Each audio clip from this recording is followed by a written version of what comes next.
د مارچ پر 4 په غربي څنډه کې له رام الله سره نږدې فلسطینیانو پر اسرایلي ځواکونو د ګاډي خېجولو برید کړی دی.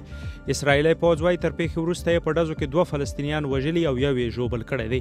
د پوځ په وینا د فلسطینیانو په برید کې 1 اسرایلي افسر سخت او بل سرسري ژوبل شوی. پوځ زیاتوي چې د ګاډي خېجولو برید هغه مهال وشو چې د اسرایلو ځواکونو ګاډی خراب شو او پر سړک ولاړ و. د فلسطین روغتیايي چارواکو د 2 فلسطیني وګړو د مړینې تصدیق کړی. د قطر د بهرنیو چارو وزیر شیخ محمد عبدالرحمن الثاني وایي د مارچ پر 4 یې په دوحې کې له خپل روسي سیال سرګی لاوروف سره په خبرو کې د شام او لیبیا پر وضعیت بحث وکړ. نوموړي له لاوروف سره په ګډه خبري غونډه کې وویل چې د شام سولې یوازینی لار سیاسي حل دی. دواړو مشرانو پر لیبیایي مشرتابه د یووالي غږ وکړ.